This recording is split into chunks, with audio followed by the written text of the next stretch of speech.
Segunda Reis, capítulo 3.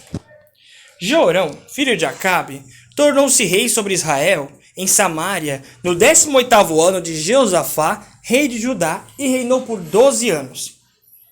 Ele fazia o que era mal aos olhos de Jeová, mas não tanto quanto seu pai e sua mãe, pois removeu a coluna sagrada de Baal que seu pai tinha feito. Mas ele continuou nos pecados que Jeroboão, filho de Nebate, tinha levado Israel a cometer, e não se afastou deles.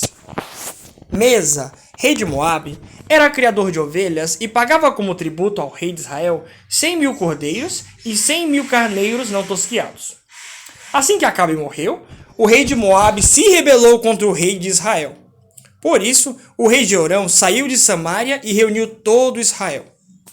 Além disso, ele mandou dizer a Jeosafá, rei de Judá: o rei de Moabe se rebelou contra mim.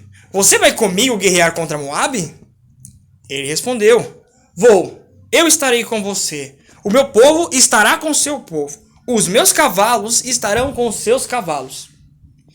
E ele perguntou: por qual caminho iremos? Jeorão respondeu: pelo caminho do deserto de Edom. Então, o rei de Israel partiu com o rei de Judá e o rei de Edom. Depois de darem uma volta, que levou 7 dias, não havia mais água para o exército e para os animais que os seguiam. O rei de Israel disse: ai de nós! Jeová convocou 3 reis apenas para entregá-los nas mãos de Moabe. Então Josafá perguntou: não há nenhum profeta de Jeová aqui para que consultemos a Jeová por meio dele? Assim, um dos servos do rei de Israel respondeu: a Eliseu, filho de Safate, que derramava águas nas mãos de Eliseu. Josafá disse: a palavra de Jeová está com ele. Portanto, o rei de Israel, Josafá, e o rei de Edom foram até onde ele estava. Eliseu disse ao rei de Israel: o que eu tenho a ver com o Senhor? Vá consultar os profetas do seu pai e os profetas da sua mãe. Mas o rei de Israel lhe disse: não, pois foi Jeová quem convocou a nós, 3 reis, para entregar nas mãos de Moabe.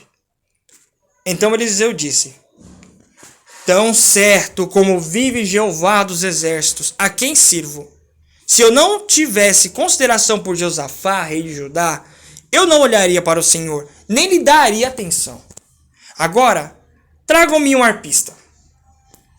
Assim que o arpista começou a tocar, a mão de Jeová veio sobre Eliseu. Ele disse: assim diz Jeová, cavem muitas valas neste vale, pois assim diz Jeová, vocês não verão vento nem chuva, contudo, este vale se encherá de água, e vocês beberão dela, vocês, seus rebanhos e seus animais de carga. Mas isso não é nada aos olhos de Jeová, pois ele também entregará Moabe nas suas mãos. Destruam toda a cidade fortificada e toda a cidade importante. Cortem toda a árvore boa, tapem toda a fonte de água e entreguem com pedras todo o terreno bom. E de manhã, na hora da oferta de cereais da manhã, veio de repente água da direção de Edom, e o vale ficou cheio de água. Todos os moabitas souberam que os reis tinham vindo lutar contra eles. Por isso convocaram todos os homens que eram capazes de pegar em armas e se posicionaram na fronteira. Ao se levantarem de manhã cedo, o sol se refletia na água. E, para os moabitas do outro lado, a água parecia vermelha como sangue. Eles disseram: é sangue! Com certeza os reis mataram uns aos outros com a espada. Então vamos ao saque, ó Moabe! Quando eles entraram no acampamento de Israel, os israelitas atacaram e começaram a golpear os moabitas que fugiram deles. Ao passo que os israelitas entravam em Moabe, matavam os moabitas. Eles destruíram as cidades e cada um jogou uma pedra em todo o terreno bom, enchendo-os de pedras. Eles taparam toda a fonte de água e cortaram toda a árvore boa. Por fim, apenas as muralhas de pedra de Kir-Haresete ficaram de pé, e os que atiravam com fundas a cercaram e a atacaram. Quando o rei de Moabe viu que a batalha estava perdida, levou consigo 700 homens armados com espadas para abrir caminho até o rei de Edom, mas eles não conseguiram.